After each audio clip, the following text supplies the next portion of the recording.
대한민국 사회에 참 낯선 화두가 등장했습니다. 제주에 입국한 예멘인 난민 수용 문제가 국민청원 게시판뿐 아니라 누리꾼들 사이에서도 아주 뜨거운 감자로 부상 중인데 예멘인 유입이 갑자기 한 500여 명이 증가하면서 이런 사태가 빚어진 거잖아요. 네, 이게 지난 5월 말에 중동 예멘 난민 561명이 한꺼번에 제주도에 도착했다. 그렇죠. 이 중에 뭐 한 540분 정도가 지금 난민 신청을 하기 위해서 동시에 오셨다고 그러던데 예멘이 원래 남북 예만으로 나눠져 있다가 통일됐다고 저희가 이제 부러워하기도 하고 그랬었는데 그 뒤로 바로 이제 이게 또 이슬람 종파 문제로 이제 수니파 시아파 간에 내전이 발발해 갖고 굉장히 많은 난민이 발생하고 있고 이분들이 이제 비자 없이 들어갈 수 있는 말레이시아로 많이 가셨다고 그러고 말레이시아에서 이제 한국으로 이제 일부 저가 항공을 통해서 넘어오신 분들이 제주도가 이제 무비자니까 거기를 알고 들어오셨다가 야 있어 보니까 여기 괜찮은데? 라고 해서 이제 이게 알려졌다라는 건데요.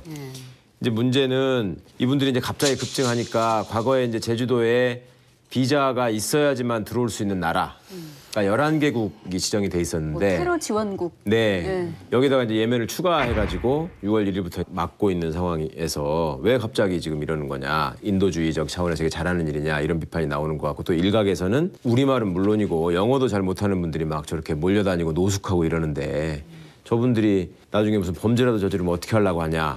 그다음에 플러스 아무 근거도 없는 사람들한테 취업을 알선하고 정부가 나서서 왜 이러는 거냐. 뭐 이런 얘기들까지 이제 나오시는 것 같은데 어찌 보면 지금 사실 확인이 제대로 되지 않은 상황에서 개신교는 개신교대로 또 주민들은 주민들대로 근거 없는 이제 인종차별이나 혐오 이런 것들이 확산되고 있다는 거는 굉장히 우려스러운 지점이라고 보입니다. 네.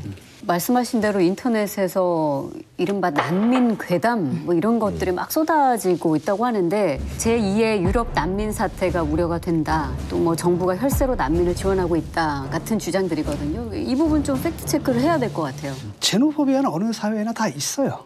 어느 사회나 다 있는 거고 어떻게 보면 사람들이 이제 별 생각 없이 갖게 되는 게 그거거든요. 왜냐하면 자기랑 낯선 사람을 보게 되면 일단 경계심을 품는 게 뭐 생물학적인 본능일 수도 있으니까.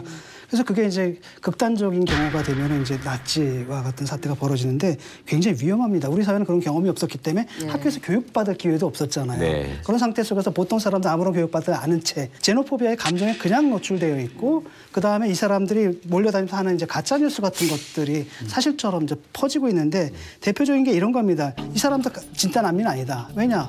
보면 다 그 성인 남자 아니냐. 돈 벌러 왔다. 돈 벌러 왔다 이건데 실제로는 이 사람들 난민 신청한 동기가 바로 뭐냐면 군대 가는 얘기 아니에요. 군대 가지 않으려면 죽을래? 이것 때문에 온 사람이니까 당연히 군대 갈 만한 나이를 가진 사람들 남성일 수밖에 없는 거잖아요. 두 번째로는 정부가 우리도 먹고 살 거 없는데 난민들에게 세금 138만 원을 지급한다 뭐 이렇게 얘기를 하는데 매월 준다. 주고 있지 않으면 실제로 뭐냐면 심사를 통과하지 못했고요. 설사 심사를 통과한다 하더라도 그 49만 원인가를 받게 돼 있거든요. 풀로 받으면 풀로 받으면 49만 원이거든요. 43만 원인가? 그다음에 또 하나는 외국인들이 오게 되면 또 강간 어쩌고저쩌고 이렇게 얘기하는데 내국인의 경우에는 강간이 전체 중대 범죄 중에 24%를 차지해요. 외국인은 0.5%거든요. 강간이 그럼 걱정이 된다고 한다면 내국인 남성들 추방을 해야 돼요. 이런 문제라는 거죠. 저는 이런 경우에 우리가 첫 번째 이 글로벌 스탠다드에 맞는 대응을 해야 한다. 그것이 제일 원칙이라고 저는 생각해요. 지금 뭐 여러 가지 이제 오해와 진실에 대해서 얘기를 하셨는데 사실 탈북자라는 게 정치 난민이잖아요. 그렇죠. 그걸 떠안고 있으면서 이 사람들에게 지금 그 저희가 제공하는 아주 최소한의 서비스만 하고 있는 건데 그건 우리가 감당해야 할 비용이라고 생각하고 객관적으로 얘기해도 역대까지 난민 신청한 사람 중에서 받아들여진 비율이 2%가 채 안 된대요. 대한민국은 그러니까 지금 소들갑도 할 필요는 없다. 대한민국은 난민이 없어요. 독일은 100만이 오잖아요. 그렇죠. 지금 540 몇 명이 왔고 그다음에 사람 신청을 하게 되면 신청 받아주는 게 2, 3%예요. 2%래. 그래가지고 10년 동안 해서 다 받아준 사람이 2, 300명이 안 되거든요. 그렇죠. 한마디로 난민은 없는 거예요. 그렇죠. 반면에 지금 북한 주민들 헌법에 따라 우리 주민이잖아요. 그렇죠?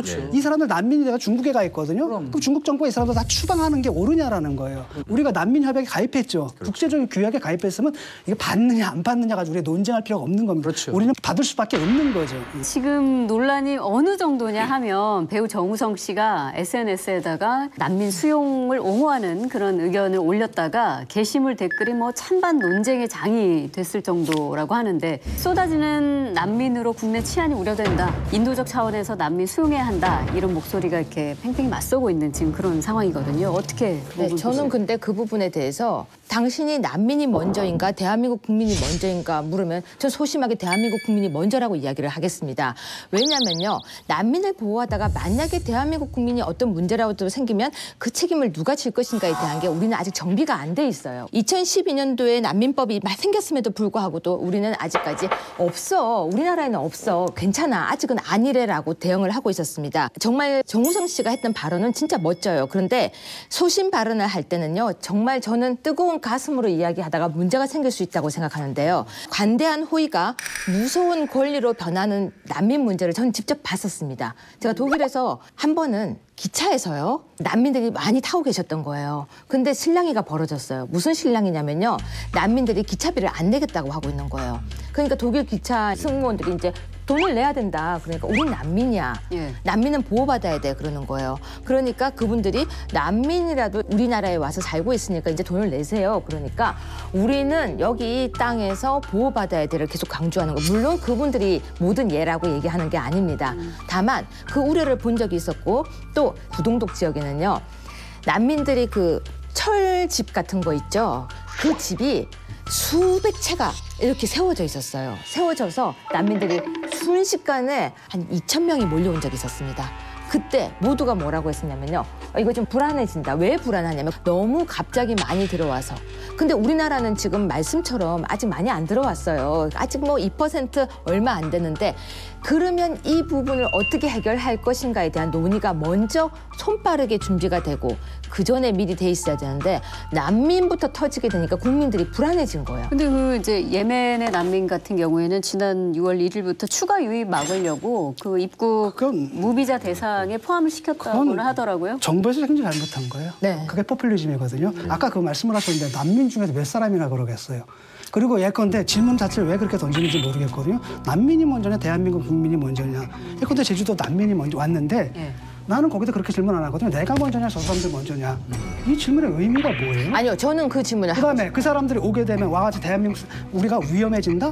일단 사람이 오게 되면 범죄도 따라오는 거예요. 범죄 가능성도. 그다음에 똑같은 논리더라면 탈북자들에 대해서 뭐라고 얘기하시겠습니까? 근데 지금 그 질문은요 너무 앞서간 게요. 난민들이 들어오는 것과 이민 문제에 대해서 고민을 해볼 시기가 우리가 다가온 거예요. 이민과 난민은 굉장히 달라요. 그런데 계속해서 뭐 북한 탈북자 설명을 하시는데 저는 탈북자와 난민은 좀 다르다고 봅니다. 탈북자는 대한민국 국민이에요. 대한민국 국민이기 때문에 그러니까 대한민국 국민이지만 중국에서는 다른 나라에서는 난민이잖아요. 그게 난민이다 이거예요. 우리나라에 들어오도록 해줘야죠. 그 부분은 우리가 도와야 되는 근데 거죠. 중국에서 그냥 추방시키잖아요. 그걸 우리가 비판하잖아요. 중국 정부에서 예를 들어가지고 이 사람들을 대한민국으로 보내는 게 아니라 북한으로 추방하는 것 자체가 중국 정부의 관점에서 올바른 거냐, 중국인들을 보호하는 거냐. 그런 얘기잖아요. 그 사람들을 우리가 받아들이려고 준비를 해야 되는 거죠. 지금 중국을 비판하고 안 비판하고 문제가 아니라요. 그 북한 사람들이 중국에 가 있으면 우리가 우리나라로 근데 데려오도록 해야 오히려 되는 거지. 지금 저 유 교수께서 지적하시는 거 뭐 상당히 일리가 있다고 생각해요. 시대 상황 변화에 따른 준비를 해야 되는데 그럼요. 사실은 그렇다면 지금 이 난민 문제는 세 발의 피해예요. 지금 100만 명으로 추산되는 다문화 가정 있잖아요. 그렇죠. 정말 앞으로 10년 뒤가 우려될 만한 그런 상황들이 청소년 교육 문제부터 시작해서 지금 심각한데도 방치돼 있거든요. 사각지대.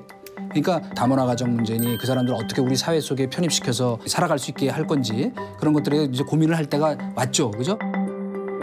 최근의 분위기를 보면은 헝가리 같은 경우에도 헝가리는 완전 극우예요. 극우. 예. 거기는 완전 이탈리아도 그건 뭐 마찬가지고요. 그냥 근데- 재판 나치당이라고 근데 지금- 생각하시면 되는 거고요. 예. 그 우리 모범이 될 수는 없는 것 같고 유럽하고 우리는 상황이 달라요. 비교가 안 되죠. 유럽에서는 몇백만씩 몰려오는 그렇죠. 거고 그다음에 문제는 뭐냐 그중에 인정률도 2~3%거든요. 2%니까 2%. 그러니까 대한민국 정책은 난민 안 받는다. 안 받는 게 기본 정책이에요. 기본 정책이 그런데 이거 가지고 얘기한다는 게 웃기는 거고 또 하나는 뭐냐면은 이 사람들은 뭐 특권을 누리고 있다. 이게 똑같은 게 뭐냐면 제트케라고 있죠 일본에.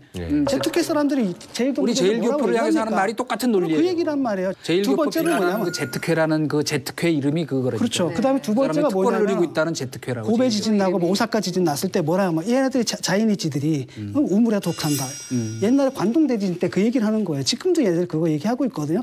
이런 방식으로 소수 집단에 대해서 뭐 범죄 국제화하고 막 추방하려고 하는 네. 이런 극우적인 이런 정서 같은 것들이 우리 사회 일각에 있는데 문제는 뭐냐 우리나라가 한 번도 이거 문제 고민해 본 적이 없잖아요. 그래서 국민들이 이 제노포비아가 얼마나 끔찍한 범죄인지에 대한 배울 기회가 한 번도 없었어요. 배워야죠. 그렇다면 정부에서 그걸 홍보를 해야 되는데 딱 나오니까 바로 막아버리잖아요. 아니 그래서 제가 요 대목에서 뭐 꼭 정부를 비판하기 위해서 하는 얘기가 아니고 저는 며칠 전에 문재인 대통령이 지금 저 실태 파악을 하라고 지시했잖아요. 참으로 무책임한 얘기라는 생각이 들었어요. 뭐냐? 그래도 명색이 언필칭 인권 변호사 출신 대통령이면 이런 건 우리가 국제적 기준이나 규범에 맞게 처리하는 게 맞다. 그 대신 국민들에게 잘 설득해라 이렇게 했어야지 이게 발생해서 벌써 막 온 나라가 시끄러운데 실태 파악하라는 거는 참 무책임하다는 생각이 들면서 도대체 이 청와대 참모란 사람들은 뭐 하고 있나 하는 그 생각이 좀 들더라고요. 전 그래서 여쭤보고 싶어요. 2011년 12월이면 MB 정부 아닌가요? 아니에요. 2013년. 그러니까 2011년 12월이면 MB 정부 아니었나요? 그렇죠. 예. 그러니까 그 당시에 난민법이 처음 만들어졌어요. 난민법이 만들어졌을 때 얼마나 날림으로 만들어졌냐면요. 정말 외국에 있는 거 그대로 2013년에 통과되지 않았나요? 아니요. 2011년 12월에 난민법이 통과되었고요. 2012년부터 시행되기 시작했어요. 그렇습니다. MB 정부의 이 법이 만들어졌음에도 불구하고 논의 한 번 안 되고 난민법이 무엇인지 고민도 없고 제가 자료를 다 찾아봤는데요. 토론이 없어요. 죄송한데 그때는 제가 청와대 나온 다음 아니, 청와대 나오셨어도 MB의 복수이시니까 그 당시에 이 이야기를 네. 많이 했었어요. 난민법을 이렇게 만들면 안 됩니다. 우리나라도 난민 문제가 생깁니다. 불과 몇 년 뒤면은 난민 문제가 발생할 건데 우리 국민들은 단일 민족이라는 그 생각 속에 있기 때문에 난민 문제가 발생하면 당황스러울 겁니다. 그때는 못 잡습니다. 지금부터 한 발 한 발 여기에 대한 이야기를 해야 됩니다. 그리고 난민법을 통과시키면 받아야 하는 게 맞습니다. 그러면 받기 위한 작업과 홍보가 있어야 된다고 제가 그 당시에 말을 이미 했었어요. 방송에서. 근데 뭐 단일 민족이라는 게 신화했잖아요. 무슨 얼어지고 단일 민족. 그렇죠. 우리 단일 민족 아니에요 지금. 하나는 뭐냐 단일 민족이 호남 민족보다 좋을 이유도 없어요. 오히려 문화는 혼합을 통해서 발달하는 하이브리드가 거거든요. 원래 좀 이런 미신들에 지금 많이 사로잡혀 있는 게 옛날에 우리 국가주의하고 민족주의 교육의 그 결과이거든요. 아직도 대중들은 여기 노출돼 있어요. 맞아요. 그대로. 그러니까 정부의 책임이 여기 있는데 난 정말 아쉬운 게 바로 아니 문재인 정권이 일단 막는다? 그건 이거 아니야. 이건 정말 비판받아 마땅하다고. 그러니까 봐요. 기본적으로 정치적 개념이- 포퓰리즘으로 보신 건데 그렇죠, 정치적 혹시 포퓰리즘이죠. 다른 그러니까 의견이 인도주의적인 관점에 개념이 없는 거죠. 난민법 말씀을 잠깐 드려야 될 것 같아요. 이제 아까 유 교수님 2011년 12월에 통과됐다고 말씀을 하셨는데 그때 이제 우리 정부가 홍보한 내용이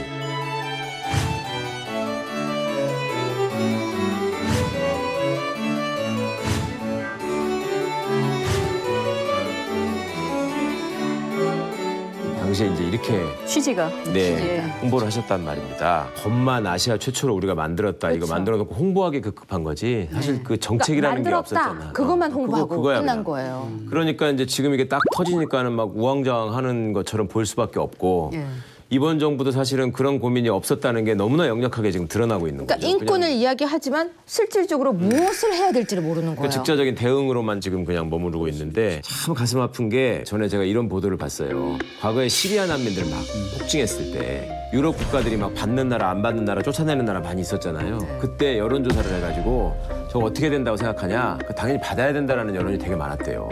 우리 국민들의 일반적인 여론. 뜻밖의 열려 있다고요, 우리 국민들이. 네, 근데 우리 일이 되니까. 우리 일이 되니까 이제 이건 뭐 사실 확인도 해보지도 않고 무조건 안 돼. 그리고 청와대에 가가지고 몰려가가지고 이렇게 수십만이 이렇게 청원을 하는 이 문제는 아 진짜 우리가 왜 이렇게 됐나 싶고요.